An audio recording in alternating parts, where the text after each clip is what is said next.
Right, so here we are. This is Kino Kingdom 11 now, Rupert. This is the Is it 11th. really?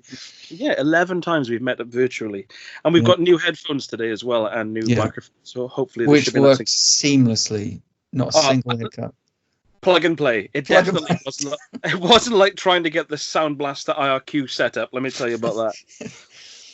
So, I've got Well, the two films we've seen together on the Action Men night were Night Hunter and Trained to Kill, obviously, and the ones I've got to go through this week are Venom, Inception, W Delta Z, The Hollow Point, Searching, Man on a Ledge, Behind the Mask, The Rise of Leslie Vernon, and a film called Remains.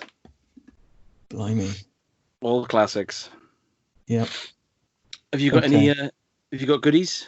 I've got a few goodies here. So we've obviously got Night Hunter and Train to Kill, as we discussed. I've got all of the Daniel Craig Bond films. I have Navy SEALs, Heavy Metal, Awakenings, Rambo 2008, Robocop 3, Blind Fury, Nice. Trilogy of Terror, and No Escape. Escape. No Escape. Oh, I'm thinking of No Way Out. Trilogy of Terror. Is that a horror anthology? Please. It is. Thank you.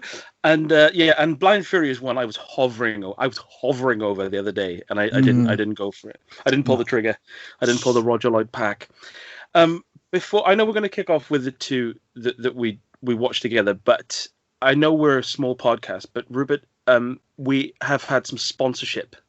Been putting the feelers out, and Jeffrey Coombs actually got in touch with me, which was interesting. And he said, "Oh, I'd be interested in sponsoring the show." And I said, "Well, that's amazing. You know, any exposure is good for us."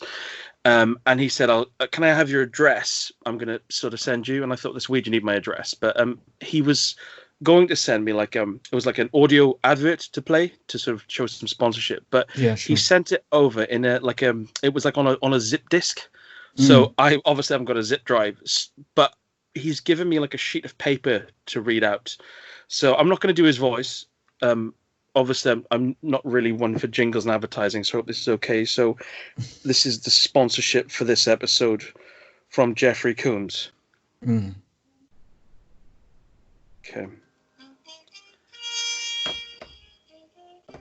Don't know if you can hear that in the background. I thought I'd put a bit of advert music on.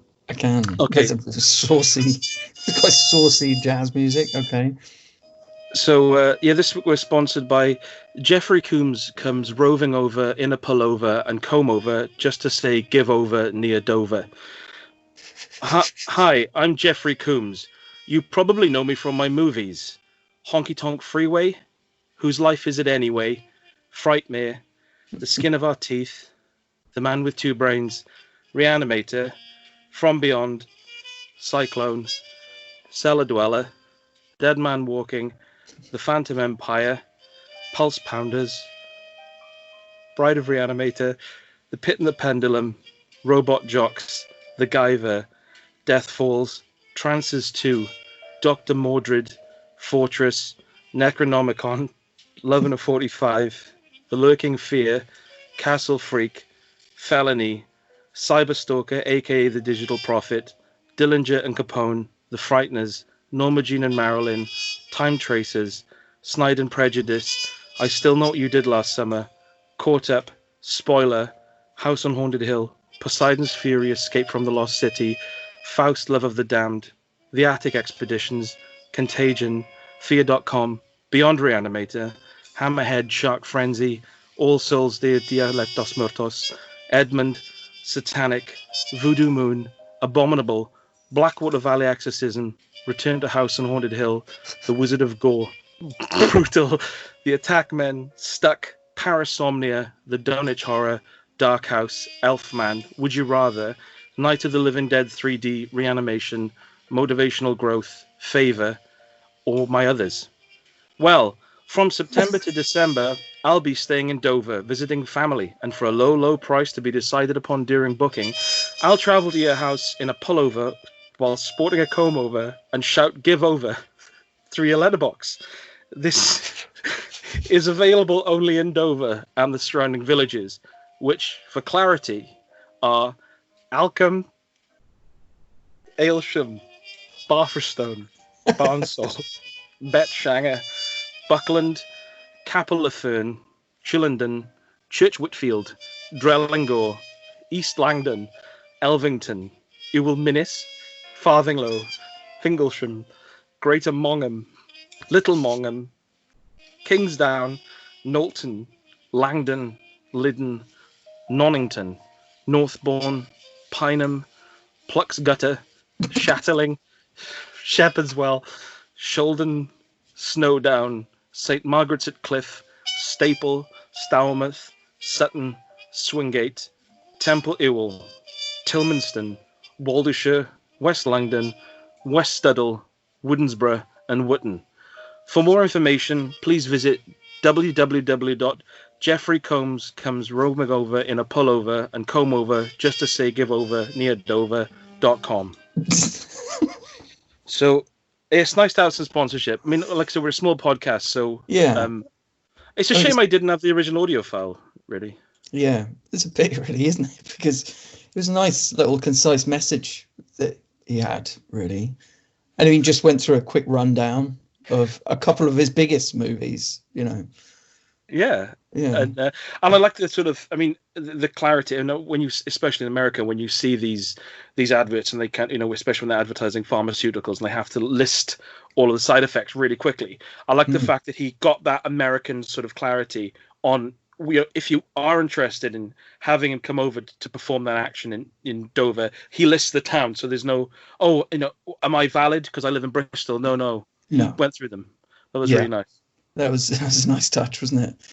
Thank you, Jeffrey. So, thank you, Jeffrey Combs. And if you're interested, go to the website. Rupert, do you want to kick off with the films that we watched together? Not really, because they're awful, but we will. Night Hunter, starring Don the Dragon Wilson. Our search for a good Don the Dragon Wilson film continues. This was from not a good example. This is from 1986, and Don is a vampire hunter. He's basically hunting down the last vampires on Earth, which include the king vampire, or king of the vampires, whatever. He, as in Don, has no idea how many vampires actually exist, but he has to eliminate this cell because they killed his parents. Well, I'm just going to go straight into one of the major problems with this, which is shaky cam. And this is not what you're thinking, like Bourne style shaking handheld camera.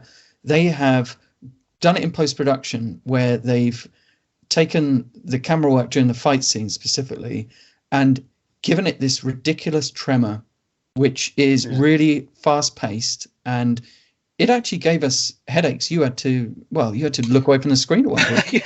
Because where we watch the movies, I'm sitting like I'd say 3 or 4 feet from my monitor, so I'm in a dark room, and it was just making my eyes feel like they were vibrating, so I had to just shut my eyes on most of the fight scenes. Yeah, it's amazing.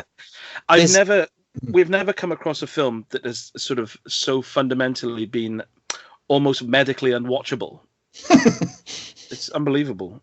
Yeah, nothing makes sense in the film. I mean, it's not even a good film anyway. So, like, at one point he fights a vampire, right? Who, one thing you pointed out was that he'll like be stalked by a vampire, and the vampire will like jump around the place really quickly and like really bamboozle him. But then when they actually come down to fighting, the vampire doesn't use any of those skills. He just like has a rubbish fight with him, like head on. But yeah, at one point he fights this vampire and defeats him, sort of thing. And then as he's walking away, Don just happens to find like a key that fell out of the vampire's pocket on the floor. And for some reason, he picks up this key, assuming it's from the vampire, and instantly knows what key what building the key is for. It and literally cuts to him at a building, opening the door, and it's just like the vampire's HQ, of course. It's astonishing. A lot of, and to break it down a bit further as well, all of his kind of knowledge of the vampires is just like he's got this. It starts off with him having a book that his father sort of given him, to say, this is the information you need. And you see him leafing through this book at various points in the film, and it's just like a load of drawings of castles and forests. It's like nothing useful. And when he meets the sort of woman who acts as his sidekick, she's asking him information, and he's just saying, "Oh yeah, it's all this stuff about like garlic and steaks. It's nonsense. You need to break their backs." And yet, throughout the film, he consistently snaps their necks, not their backs. Except in one scenario where he just shoots him, and it seems to kill him. Don't know whether maybe it shot through him and broke his back. I don't know. Yeah, he's also got. Yeah, I know what you're going to say. You're going to say that he's constantly wielding a completely useless, outdated double-barreled shotgun, Brett. Yeah, and which he actively knows doesn't hurt them. And yet, like, when he loses it, he's like, "Oh shit, I lost my shotgun now." But he shoots them point blank in the chest with both barrels, and they care not. Yeah. So it's like a use. It's like and they constantly get the jump on him as well. There's not a moment in that film where he's a vampire hunter who gets snuck up on every single time, every encounter. They get the jump on him. Yeah, his hair is astonishing as well. His clothes actually like got on our friend Chris's nerves because it's like, I don't know if they thought it was cool, but he's got this kind of shoulder length, kind of wavy hair, and then like a sort of see-through black string vest with like a waistcoat over the top, and then like a jet black kind of Columbo like double-breasted rain jacket. Yeah. And one glove, and you think, what are you wearing? What is this supposed to represent? And then, well, it's over 20 years old, so we can spoil the ending, where he's sort of attacked. He's gone after the final vampire. Well, first he has a fight with the main vampire's like henchman, who basically the fight scene is like a martial arts fight scene, but it's edited in such a weird way that what will happen is that one person will be getting like the upper hand, and then it will cut back, and then suddenly they haven't got the upper hand anymore, and it's completely flipped. There's no continuity to the actual fight scene. It's like he's winning, and then suddenly it'll cut, and he's not winning anymore. It's like there's no flow to it at all. Anyway, so then you finish that, and then he goes to get the final vampire. The final vampire, the main vampire, decides to go outside during the day, onto the roof. There's a roof again, and always a roof in these movies. And all he does, he has a fight with him, gets the shit kicked out of him, really, doesn't he? And then one last ditch effort, he removes the main vampire's sunglasses, and that's the thing that defeats him. Obviously punching the vampire repeatedly in the face has not dislodged the sunglasses. But he punches him in the face, and he rips up a pipe off the floor and smashes him across the face about 8 or 9 times. But then when he kind of realizes that's not working, he literally just leans over and really gingerly just removes his sunglasses, and that's it. That's the end of the fight. Yep. Why did the main vampire go out on the roof in the daytime anyway? To put himself at a disadvantage. Yeah. And one final thing just on the plot. I know that it's a very thin plot, but he's got this book that he relies on that we know is worthless and full of basically just misinformation. Yeah. But when he's got this book, and he's got like a list of the vampires he's killed that he's crossed out, and it's obviously not an up-to-date list because the book is old and yellowed and frayed anyway, and he's had it for 30 years because we see him sort of grow up. So, and yet he's convinced that like when those vampires are dead, that's it. Like he just seems to think that when he's crossed off those 8 names, that's it. He's killed all the vampires in the world, when obviously they would have bred in the intervening quarter of a century. It's bizarre. It is absolutely, yeah. It just doesn't make any sense. None of the film makes sense. And I would also stand by the fact that, just to end, that it's one of the worst films I've ever seen because the camera shake has to be seen to be believed. It's unbelievable. Unbelievable. Yeah. So we also watched a film called Train to Kill, which, wow, that was impressive. The biggest name in the movie is Robert Zar, the maniac, the original Maniac Cop. And then we worked out there's also Henry Silva, we vaguely recognise from somewhere, but we're not sure where. So just rent a bad guy, really. And it's a staggeringly inept, cheapo action movie.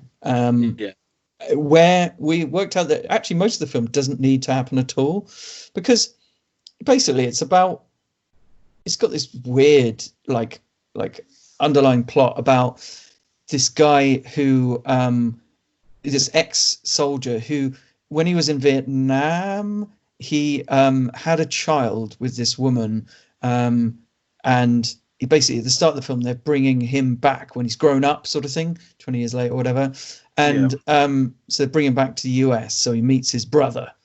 Now the father then is murdered by these guys, and the reason he's murdered is because they want to get their hands on the diamond, special diamond, and they succeed in getting within 10 minutes. Within 10-15 minutes, they kill the diamond. They kill the Jack Palance lookalike, the father, who kind of they blame for being thrown in the brig for a couple of years. So they literally succeed at their plot in the first 10 minutes. Yeah. Not only do they get the diamond, they do the sale. So they've got their $5 million or whatever, split between five of them. So they've got at least $1 million each. So then they can skip town if they want to. But no, they don't skip town. They hang around the town, taunting these two bereft brothers, until finally they're defeated. And it's like, well, and they even go to there's one bit where one of this crew of ne'er-do-wells, they basically entice the brothers into this underground car park using some like item that they know what it means, but they entice them there in order to shoot them, fails to shoot them for some reason, and then he goes back to his boss and says, I think they're onto us. It's like, well, no, because you invited them there. You might as well have just sent them a card in the post. And the way they get invited there is they're at their father's funeral, and a child runs up to them and gives them a bit of paper that basically says, go to the car park. It's so weird. They've just had one conversation with the police chief, who's really needlessly unpleasant. And then as they're just standing there, this kid just walks up to them, it comes into the frame holding a bit of paper and says, you got to go to this underground car park. Anyway, so even at that point, so that guy did something stupid. At that point, they're alerted to the fact that these brothers want blood. So it's like they don't skip town then or anything like that. They just decide to keep hanging around, keep taunting them, keep killing their friends and stuff, and just constantly making the problem worse, enticing them further and further. Until ultimately there's that weird bit at the end where they kidnap one of this girlfriend and string her up like, I don't know, some like a kind of Mad Maxian, or something like King Kong or something like that, just waiting for the sacrifice to be taken. And so that was odd, but even if the plot doesn't make sense, it wouldn't matter anyway, because the action scenes are so incompetent and the performances are awful and the script's terrible and the boom mic is visible on several occasions. On one scene towards the start when they're killing the Jack Palance lookalike, we counted 6 times the boom mic dropped into shot, and that's in one scene. And it's a lot of it is oddly filmed in like a single caravan, and they just keep moving the furniture around. Yeah, it is staggering.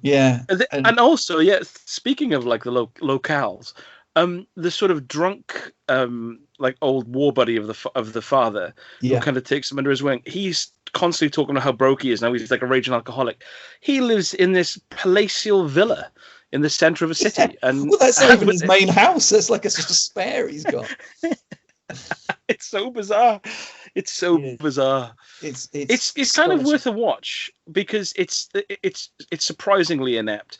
And there's a sequence where like Robert Starr gets his comeuppance. They throw a grenade into the car he's in, and it doesn't go off for, I'd say, a good 45 seconds. And he's just, instead of just jumping out of the car, coming to a halt, he just like drives around. Yeah, drives around, crashes his car, and then it blows up. So he could have done an awful lot in that time. Yeah, it is bizarre. So it's basically the best film on Amazon Prime. So watch it now. Yeah, get it down. You're trained to kill. Shall I kick off? Fire away. So I'll kick off with I'll just kick off with Inception because we kind of mostly covered it just as a one. I got to say, you covered this in the last podcast, and you made me want to watch it, and I really enjoyed it. I totally agree with what you sort of said, in that it's a puzzle that's presented to you, and at the end of it, it's quite clear cut what, like, how it's kind of resolved, and Yes. if it's real or not. And then I kind of did a tiny bit of research and saw that, like, not only is Michael Caine and Christopher Nolan, but people have pointed out there's about 4 or 5 ways in which the ending is very definitive. And so I was surprised when we had a chat earlier in the week, and you were saying that people still say, no, it's open to interpretation. You think, no. It's not. It's bizarre. I think it's almost like fanboys of things, like yearning for more mystery. As if it's ambiguous, then it means it's better. It doesn't need any of that. It doesn't need to be ambiguous, or there doesn't need to be a mystery. If it is a puzzle film, something to be worked out, then it's okay for it to come to a definite conclusion. You know, it doesn't. Yeah. It wouldn't particularly benefit from it being an ambiguous ending. No.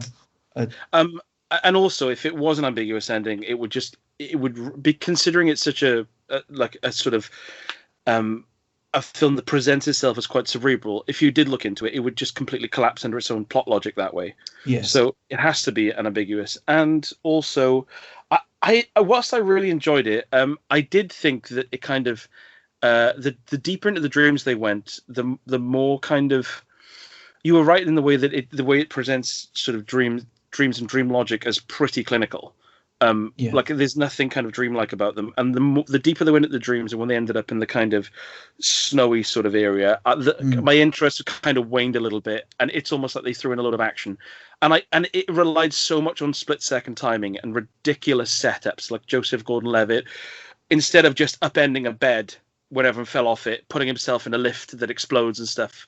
And the whole point at the start of the film, that Leonardo DiCaprio's entire kind of motivation is to be able to, like, spend time with his kids, and he could literally have just said, "All right then, kids, come with your grandparents," because he's still on good terms with Michael Caine. "We're going to live in France now." They're too young to be. It's not like he's ripping them out of school or from their lives. Yeah, they're like toddlers. So that film didn't really need to happen anyway. So basically, it's a bit like Train to Kill in that respect. Yes. Although if Christopher Nolan released a film and it was 15 minutes long, and it was just Leonardo DiCaprio on the phone, just arranging a visa for his children, it probably wouldn't have as well. No, yeah. So it's so you enjoyed it. It's good. Yeah, I know. I'm kind of picking apart it, but yeah, I really enjoyed it. Yeah. Good stuff. Right. Well, I watched all of the Daniel Craig Bond movies. So me and my wife did, because she fancied Daniel Craig, but she fancied like something a bit like Mission Impossible. I did warn her, that it is a bit like Mission Impossible, but not as good. But and that's exactly what we got in the end. So obviously this is 4 movies. It's Casino Royale, Quantum of Solace, Skyfall, and Spectre. Now, I won't go into detail about each one because it'll take forever, but basically Casino Royale is the one with the card game and the baddie played by Mads Mikkelsen who weeps blood. And I think this is my favourite of them now, looking at them in totality. I like the way that they can, in this film, the game of poker is something I don't understand the rules to, but they manage to keep it interesting without ever explaining the rules, which is quite clever. It's done with performance and editing. I like how Bond is inexperienced and he's a bit of a dick, and he gets taken down a peg or two because of his cockiness. It's got some weird pacing in it. There's a lot of quite slow burn scenes, but then you'll have certain events and certain characters that kind of resolve very quickly. It's a little bit disjointed. There's almost like a mini movie at the start before any of the poker game stuff, where it's a load of action scenes just like strung together, which is kind of cool. It does grab the attention, certainly. I think crucially, there's real chemistry between Eva Green and Daniel Craig. Like the scene where they meet on the train is very Hitchcockian, a lot of kind of courting, flirtation. It's very well done. I'd say it's the most enjoyable of the Craig movies, I would say. because it has some of the kind of mad energy and ridiculous action sequences that you might see in Mission Impossible.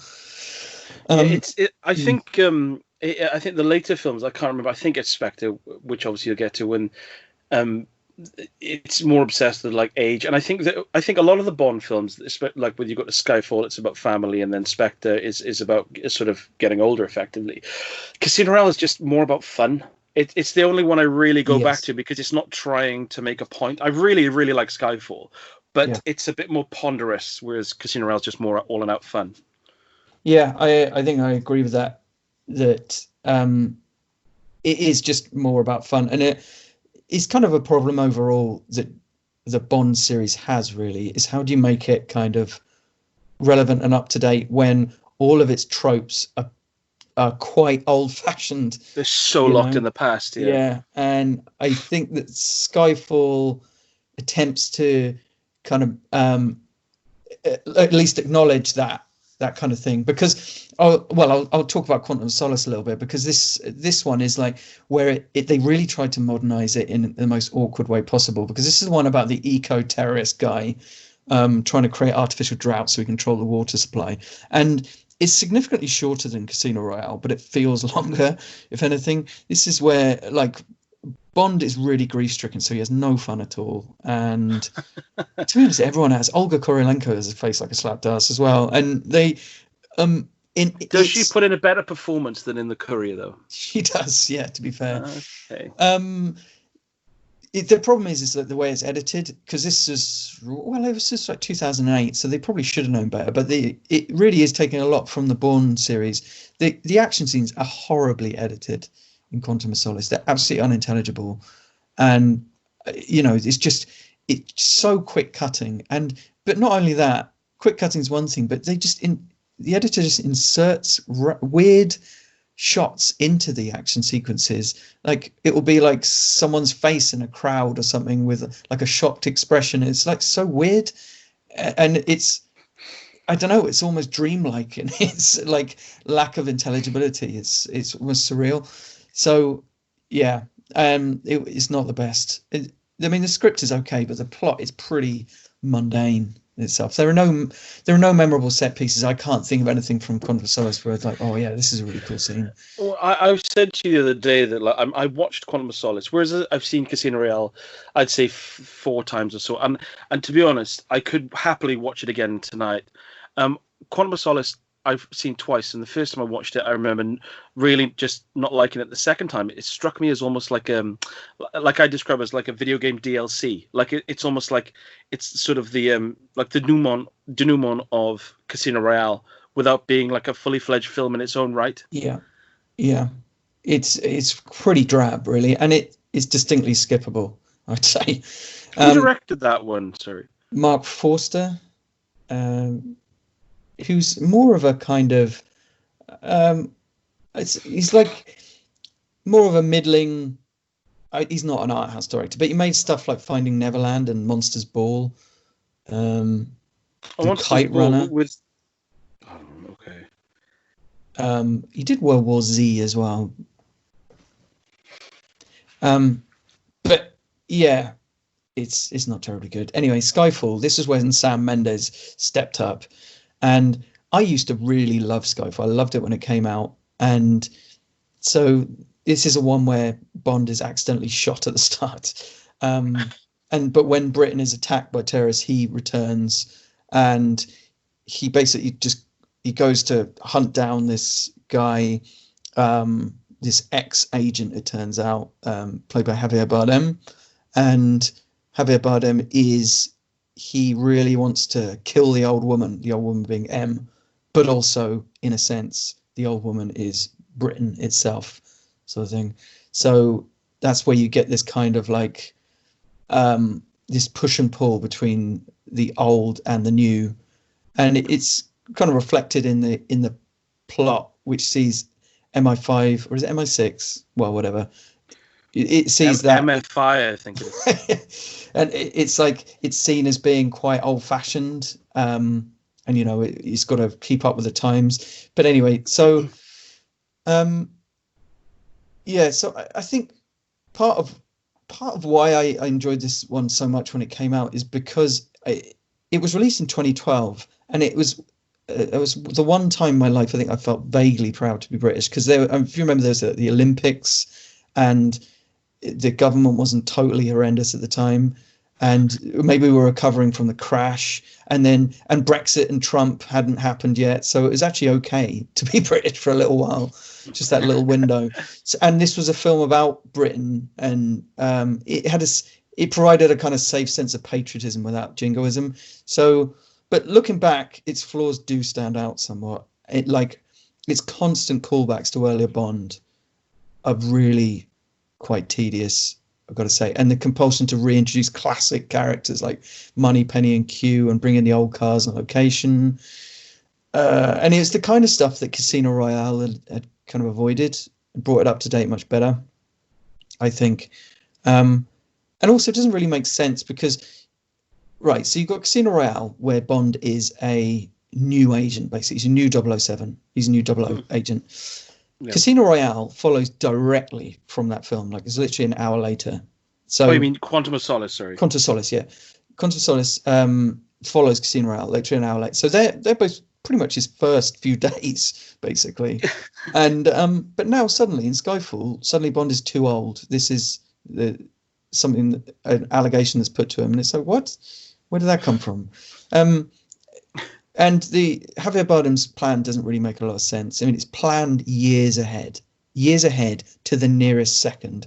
So, and yet he fails to shoot M when he gets the opportunity because someone just jumps in the way. It's like, did you not think that might happen? Do you not think that someone might actually try and protect her? Try to stop that from happening? Yeah. The narrative does resemble The Dark Knight quite closely.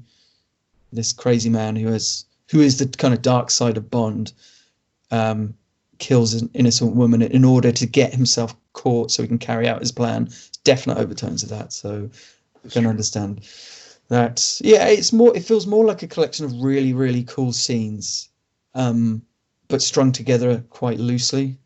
So I'm not sure the plot really makes that much sense, but there are some really good scenes there, and I love the finale in the house in Scotland, the kind of Home Alone finale. So that was really cool. Doesn't Albert Finney rock up or something as well? Yeah, of course he does, with a vague Scottish accent. Yeah. But yeah, it works quite well at the ending. I like the way it's sort of back to basics, and it's got real kind of emotional resonance at the end. Which brings me to Spectre, finally. We can finally get off this topic. Spectre was also by Sam Mendes, and that was directed like 3 years later. I think 2015 this was. And again, Bond has gone rogue. Meanwhile, MI6 is being dismantled in favour of mass surveillance. Bond is hunting down Blofeld, as he turns out to be, the mastermind behind the operation. And this is really the worst of the Craig movies for me. It's really, really long and slow. And there aren't really many memorable set pieces. There's a really cool unbroken shot at the start.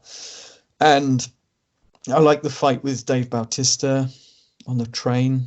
But in all fairness, he always kind of delivers Dave. Oh yeah, and I like the way he's got one spoken line, and it's just the word shit. That's quite funny. But apparently this is one of the most expensive films ever made. But I'm not seeing it. I don't get that. There's a terribly, terribly superimposed helicopter fight at the start. It looks awful. But you can overlooking that. There's this massive build up, right, to meeting Blofeld, this ultimate bad guy. By the way, it retcons massively the previous Craig films. Basically says that all of what was happening in the previous Craig films was part of Blofeld's master plan to get this massive in place. Yeah, it's like, but I just watched all them, and there was really nothing to do with it. Like Javier Bardem in Skyfall, it was a very personal thing that he was doing. It was specifically personal, and now you're saying that it was all part of Blofeld's master plan. Whatever. Anyway, so they have this massive build-up to meeting Christoph Waltz, and it's well over an hour into the film, and you're still building up, and then you meet him, Christoph Waltz, and he's just a slightly fey, kind of camp, quipping villain. I mean, obviously he's quite physically small, but on top of that, he hasn't really got any gravitas at all. It's weird.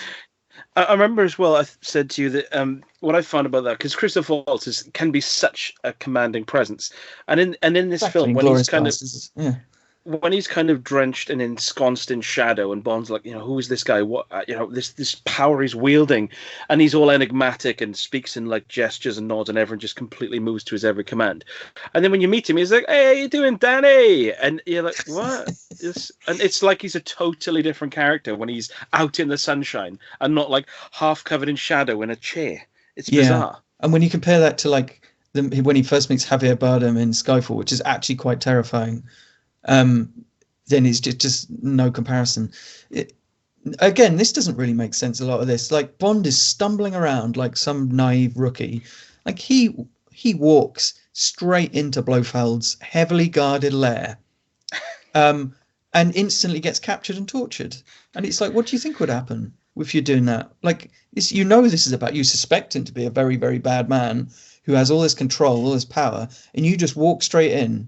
This reminds me of the scene in the Wolverine where Hugh Jackman just walks into this like Japanese town, and then he just walks straight down the street, and they just fire dozens of poisoned arrows into him, and he just drops. He doesn't even get to walk down the street. You think, what a crap plan.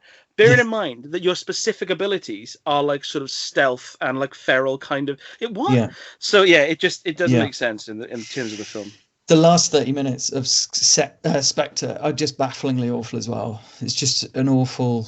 I cannot remember it. Running around in the dark in the MI6, MI5 building. I've really got to find out whether it's MI5 or MI6. Anyway... I'm pretty sure it's MI6. Yeah. So he's running around in the just dark building, and it's just dull. And then it's about to get blown up. He's got 30 seconds to get out with the girl. And he says, "Trust me," to her, grabs her, and he leaps down like this... basically just a massive hole in the floor, falls about 10 floors, and there just happens to be this big cargo net below it that they land on quite safely and walk out. So what? And then gets into a boat. Don't know where that came from after the massive explosion. So gets into a boat, and he is driving along on the boat, and the big finale is him shooting down Blofeld's helicopter with a handgun. Yes, I remember that. And that's it. It's awful. The thing is, after watching the last 2 or 3 Mission Impossible films, exactly, the difference in quality is a real issue. It is, and the thing is about Spectre as well is they do create a kind of Mission Impossible style team.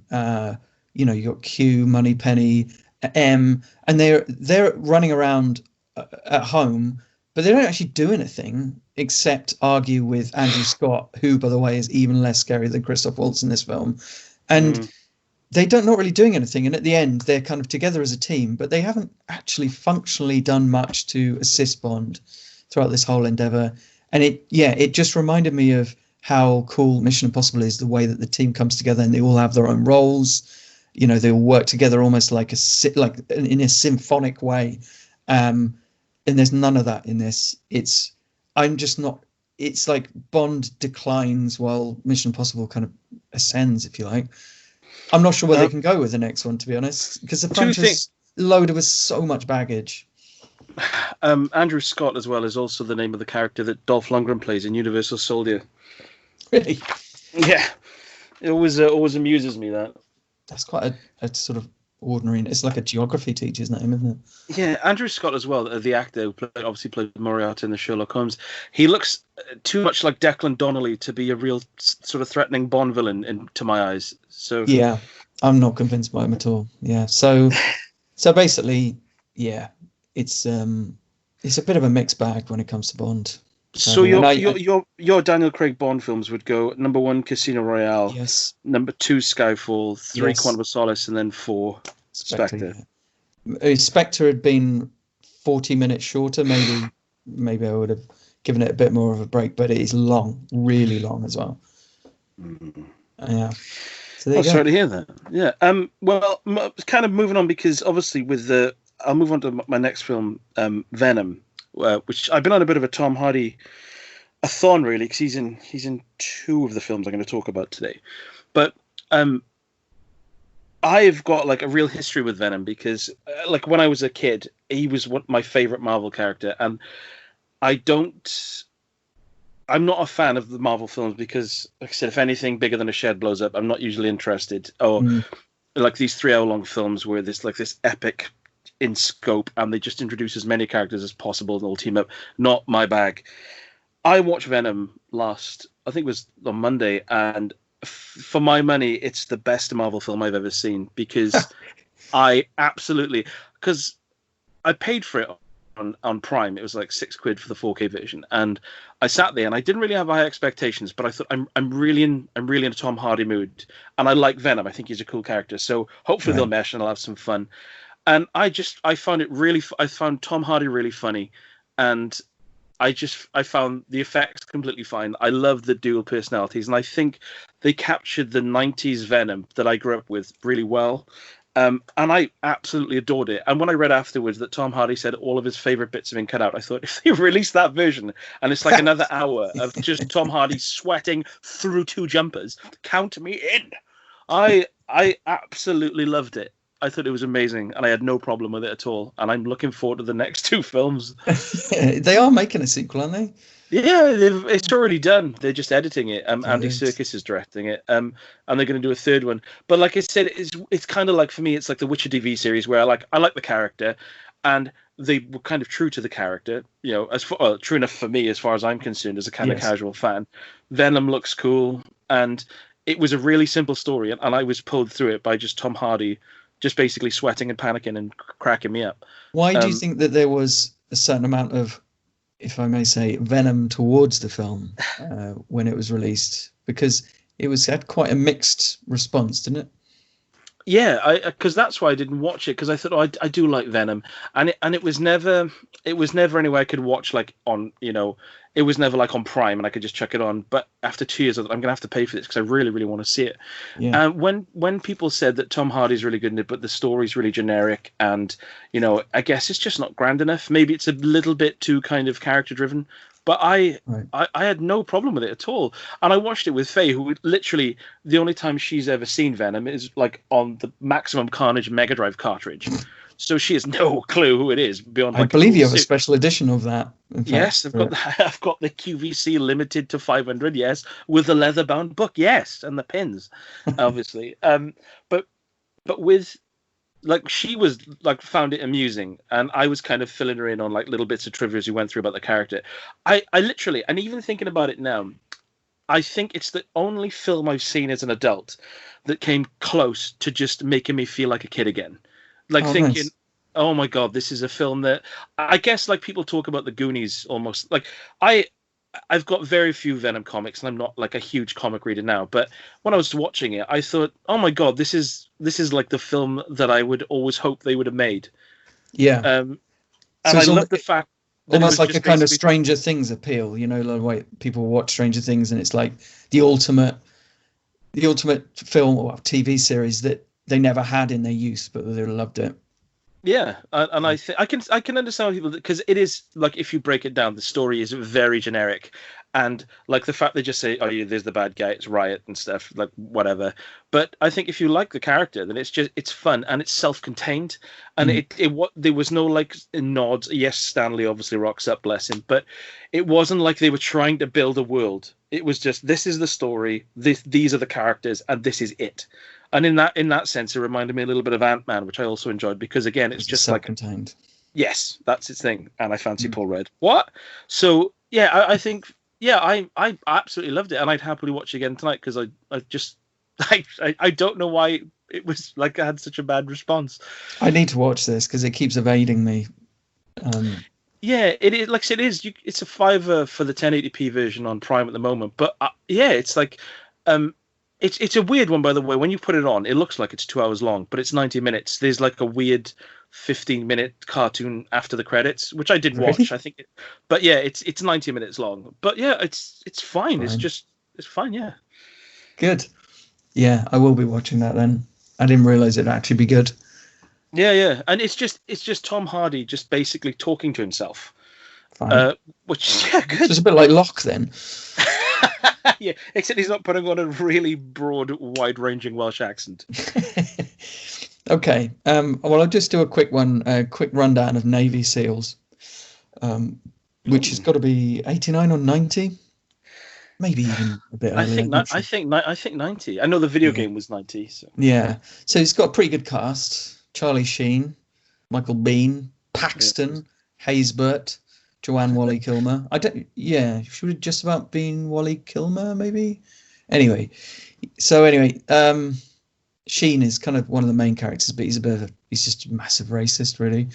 Anyway, so Biehn is the kind of leader of the Navy SEAL team, and they've got to take down Beirut-based terrorists because they're stockpiling missiles. That's really as basic as it gets. It's basically trying to do for the Frogmen what Top Gun did for pilots. It's a massive ad, like the lifestyle, the brotherhood, the laughs, the thrills, the chicks, all that kind of stuff. Oh yeah, Titus Welliver crops up at one point, and he's got black hair, unbelievably. Much like he does in Man on a Ledge, which I'll be discussing in a bit. Good. Joanne Wally Kilmer's role is pretty much redundant. She's a journalist who just hangs around so that we can see some training montages, really. She doesn't even have a romance like aspect or anything.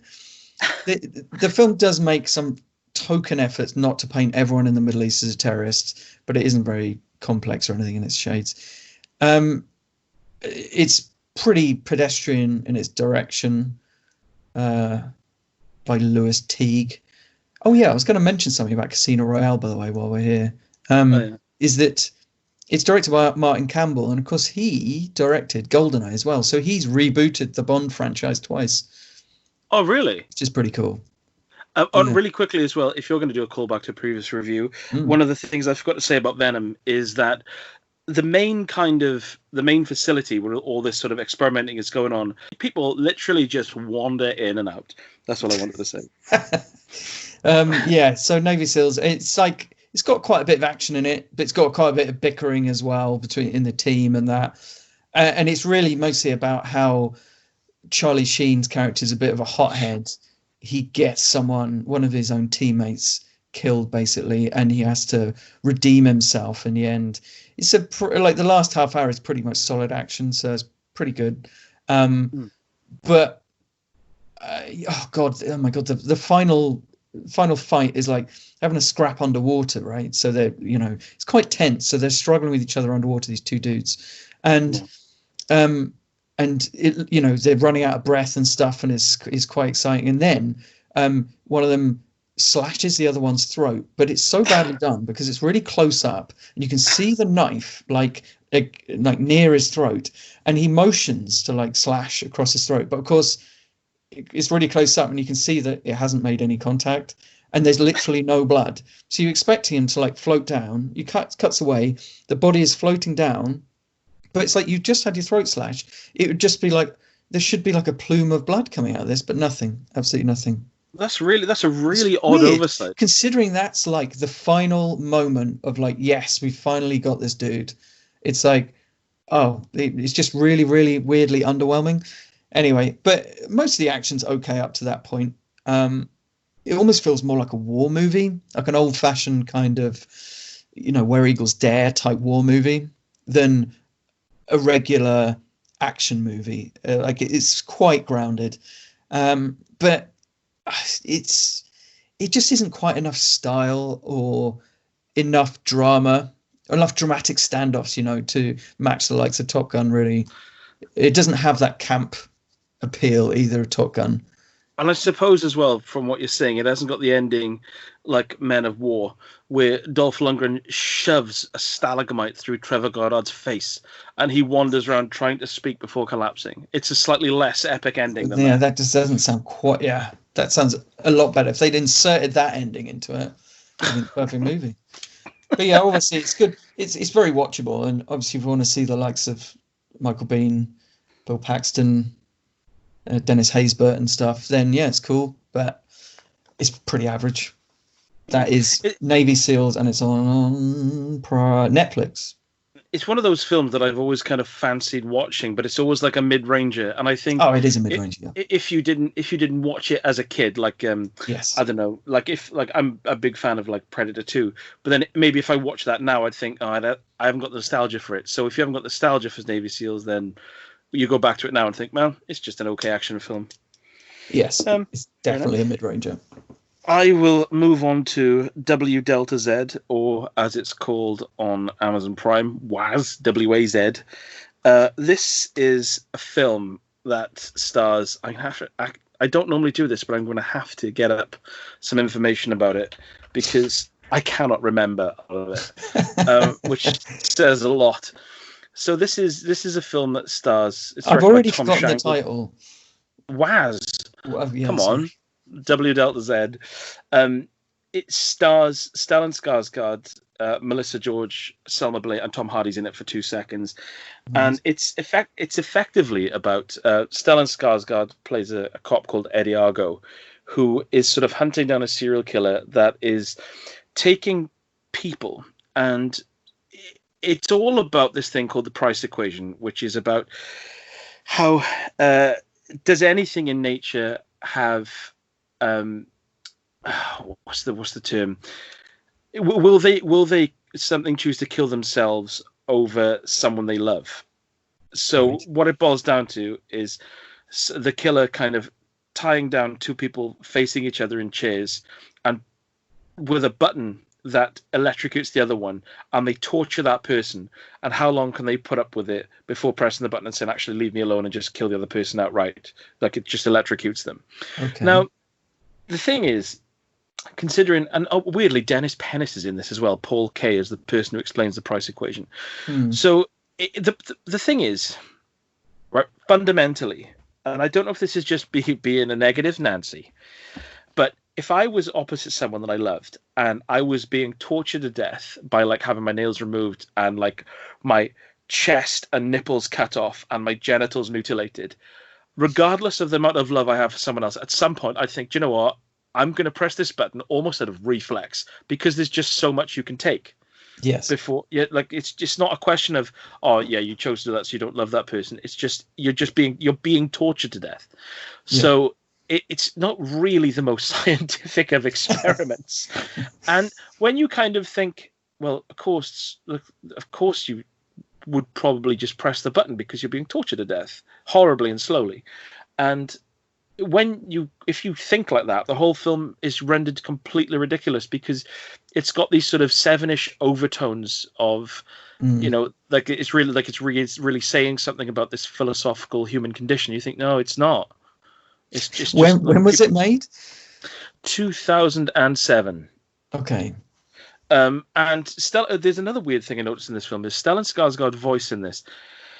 I don't know. It reminded me a little bit of Mickey Rourke in Rumblefish, where it's almost like he was speaking too quietly, so they've had to like ramp up the volume in post. So what happens is whenever anyone else talks, like Melissa George, it's fine, but then whenever he talks, it's like oddly close and loud. So right. It's an odd sound mix as well. But yeah, it's just like it got reasonably well reviewed, and people compared it to like Seven and Saw, but it's not. It's like it's a nasty sort of rip-off, not a rip-off, like a budget version of those. The camera's always really close as well. They're going down these corridors and the horrible scenes where they're just in these foul drug dens, and the camera's like really leering over things.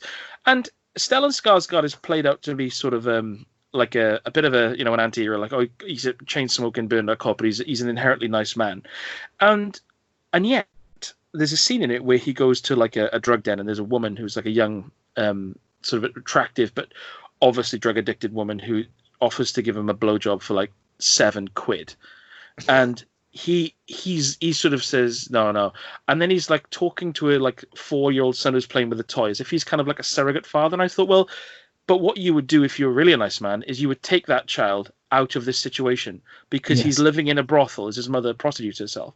So don't come in and ruffle his hair, and then we're supposed to think you're a nice bloke. So yeah, the whole film was kind of, it felt oddly misguided. Right. What part does Tom Hardy play in this? He's I don't know why he's in this film. I was trying to work this out because this is 2007. Yeah. And I suppose it's at the start of when he was kind of ramping up in films, but yeah, he plays a really minor part in it. Yeah, I think he did. I think Tom Hardy did have some struggles possibly around that time. So I know after he was in one of the Star Trek movies, and I think he had some personal issues around that time, and then made a bit of a comeback after that. So maybe it was during that period, a rather sparse period. Yeah, it is. It's kind of, if you like kind of like nasty films, and maybe if you have an interest in the price equation, and you it's something that you think, oh yeah, maybe if you do love someone enough, you'll put up with anything. But I just think that's a bit of a romanticized ideal. So for me, it just when it kind of explained itself, I thought, this whole thing feels a bit silly, to be honest. So yeah, it wouldn't be one I'd watch again or recommend, really. Okay. What is it available on, just in case? Prime. Yeah. Okay. Well, in that case, I'll talk about Heavy Metal. This is on Netflix. This is a weird early 80s anthology of animated short movies. Okay. And it features tunes by the likes of Black Sabbath, Cheap Trick, Journey, Devo.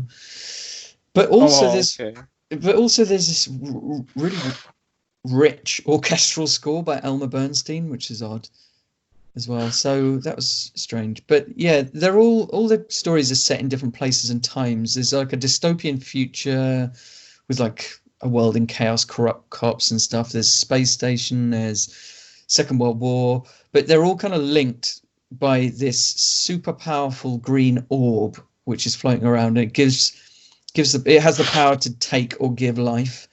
And it's got a really wide range of themes and styles. It starts with kind of bawdy 70s sex comedy and ends with really sweeping high fantasy. The final story was actually my favorite, but it was also the most conventional in a way. It was like a very much a sci-fi fantasy epic.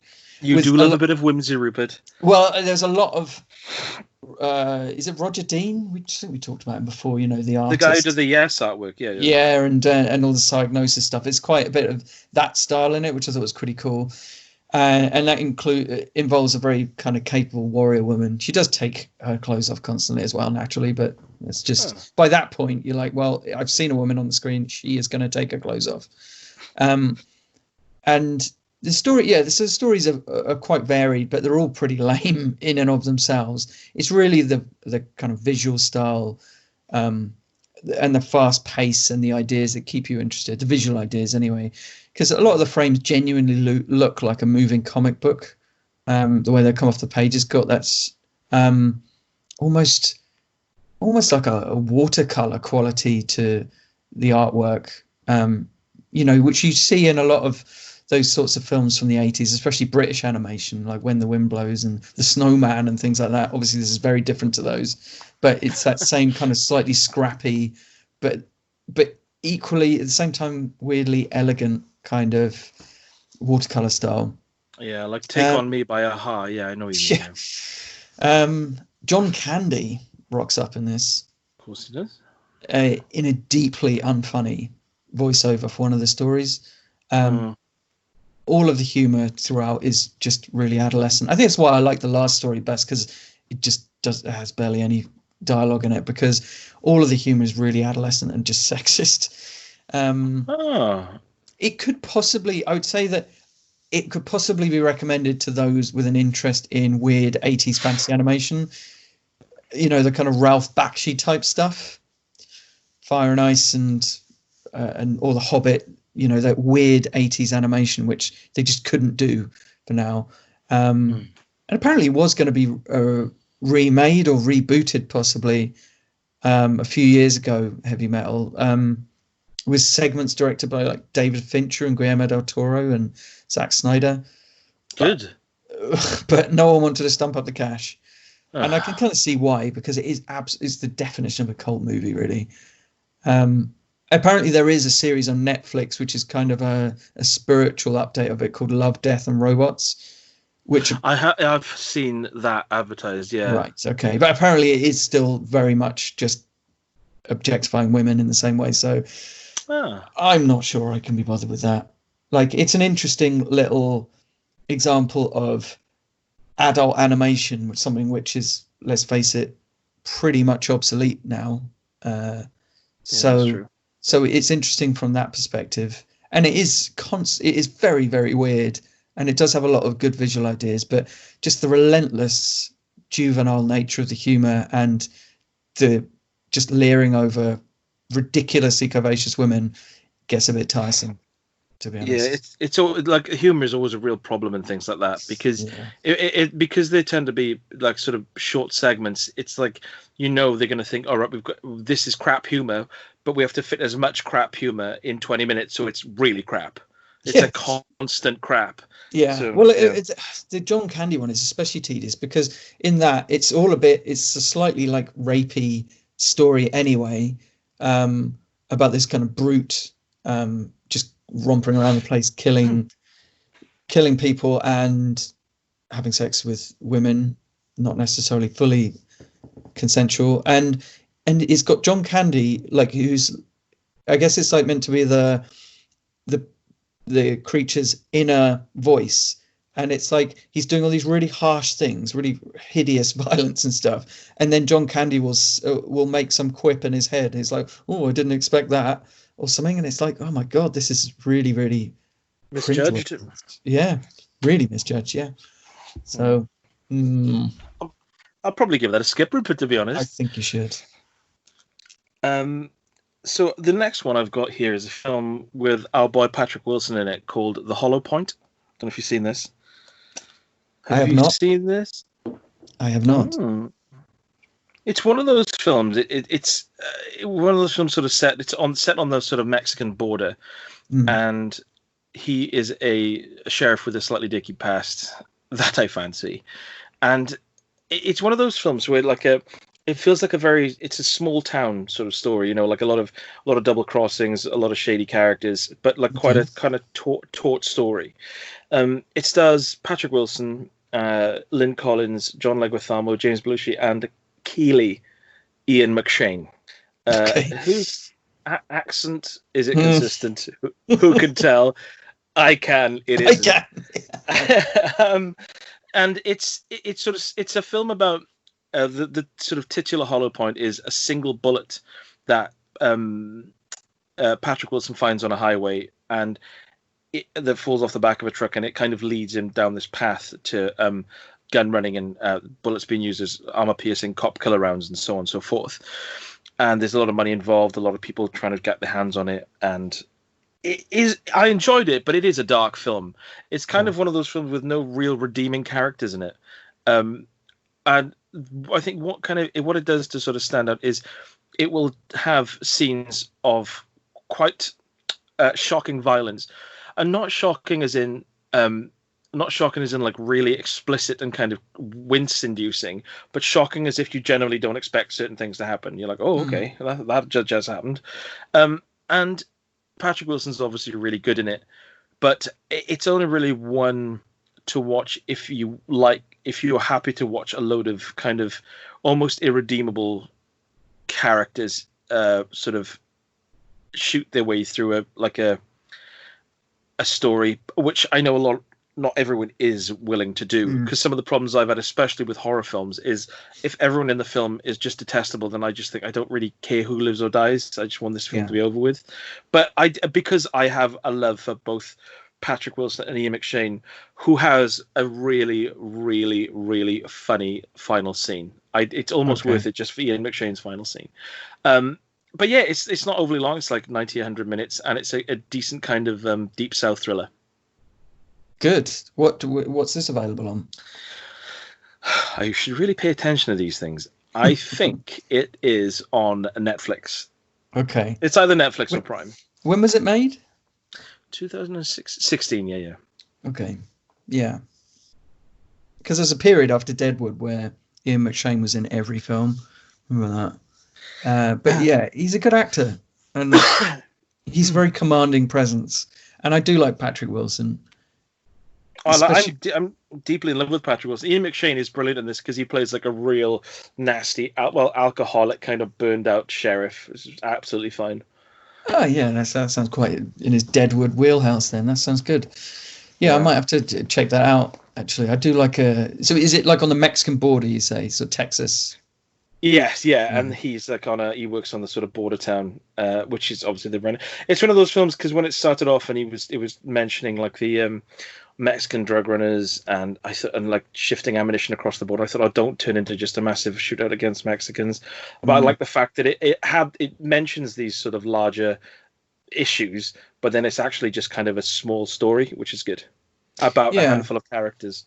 It is an area that there are really good films made in that kind of borderland area.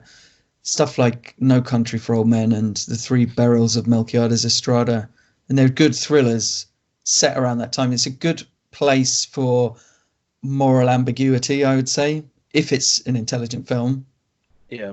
You know, it can be quite a And you can get some really beautiful sort of scenery as well. And yes, you know it's going to be hot and sweaty, and people are going to be banging back nice cold brewskis. Good. yes, and there's a something slightly desolate about that backdrop, which can be reflected in the characters, I suppose. Just gazing out into the endless kind of desert.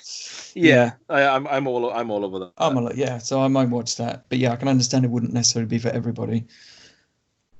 Um, okay, let's talk about Awakenings on Prime.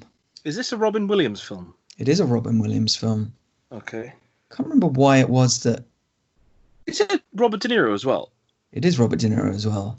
So I don't know it's so much based about a on film I've never seen. it's based on the book by Oliver Sacks, Dr. Oliver Sacks. It's vaguely autobiographical, I think, and set in, I want to say 1969. I think it's about that time. And so basically, Robin Williams plays this sad sack doctor working at a mental health facility with and it's basically it's got loads of like catatonic patients. They're just completely unresponsive, and he starts a very unofficial drug trial, which basically just Peter Stormare rocks up actually at that point because he's going on about this drug. Peter Stormare does turn up in these places, but yeah. So he starts this drug trial, Robin Williams, and he tests it first on Robert De Niro's character, who has been catatonic since he was just a young boy. So, and it brings them out of their stupor, and the results are unbelievably like sudden and it's an absolute like kind of an awakening for all of them. But is it a long-term cure? That's the thing. Now, it is very much like Robin Williams kind of, it's his thing, right? You got the unconventional professional comes in, shakes up the system. You know, you look at like Good Morning Vietnam, Good Will Hunting, Patch Adams, all that stuff. It's perfectly like his kind of thing. It's directed by Penny Marshall, who made like pretty mainstream hits like Big and A League of Their Own, that sort of thing. Right. Okay. It rides a very, very fine line between the sort of sensitive and sentimental, but it never quite slips into total saccharine sentimentality, thankfully. I think part of that is because it is based on a true story. So it's not just an unresounding success all round sort of thing. It's not just a miracle. It is quite honest about the limits of science, and so that's pretty cool. And the best bits are really where they are waking up. These previously catatonic people are waking up, because what's quite moving about it is that they've all been catatonic for 30 years or more. So they're suddenly waking up and they're in a completely different world, sort of thing. It's like everything has changed. It's like they've just been in a coma that whole time. So they don't know how to adjust and stuff, and they're excited yet equally horrified by the world. It's a really good reminder of Robin Williams' talent, because he was such a good physical actor. And I don't just mean like the big moments, but it's the way that he could convey someone's mental state through like subtle movements and tensions in his body, or the slightest glint in his eyes. It's so cleverly done. He's so watchable. The way like his shoulders will tense up as he's talking to someone or something, and it says so much about his character. And Robert De Niro is really good as well. And it's quite unusual to see Robert De Niro in this kind of role, because he's such a a bundle of like positivity. Basically, he's such a hopeful. Just he just wants to grab life, and he's so excited about this newfound awakening, but it's not all rosy sort of thing, basically. But I won't spoil it because it's definitely worth a watch. It's definitely recommended if you want to see some really good, nuanced performances. And yeah, it's a good Robin Williams picture. I mean, it's very much. It's not really a stretch for him at that point in his career, but it's quintessential. When was it made? Sorry, what year was it made? I say early 90s, 1991. Oh, right. Okay. So yeah, so it would have been pretty much the peak of his, kind of career, his popularity anyway. Well, yeah, peak of his career, just before Toys, of course. Yeah.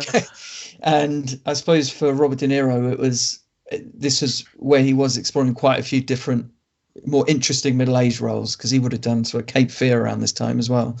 So, and it wouldn't have been long after, what's it called, Midnight Run, stuff like that. So he was, so yeah, both actors on top form, and so I definitely recommended Awakenings at some time. That sounds like a film I'll watch one day, but not one that for me I would just chuck on. Not when I got Cellar Dweller to watch. Exactly. Well, the next one for me is a film called Searching, which is a 2018 mystery film starring John Cho. I was surprised at this because I'm looking at it on Wikipedia now, and it says that it's the first mainstream Hollywood thriller headlined by an Asian American actor, which was startling. That's a startling fact. That is incredible. But not as startling as John Cho's hair in some of this film, which is kind of... it's like a side parting, but it's like a bouffant. Sometimes you're looking at it and you think I can't, because it's like this like black net, this sort of nest. You're like, what's happening with your hair? But on a more serious note, it's a film about a man whose 16-year-old daughter goes missing, and it's kind of presented purely through, much like Unfriended Dark Web, presented purely through screens and mobile phones and CCTV cameras, and it does a good job of it. It is I don't want to talk too much about the plot because it kind of unveils nicely.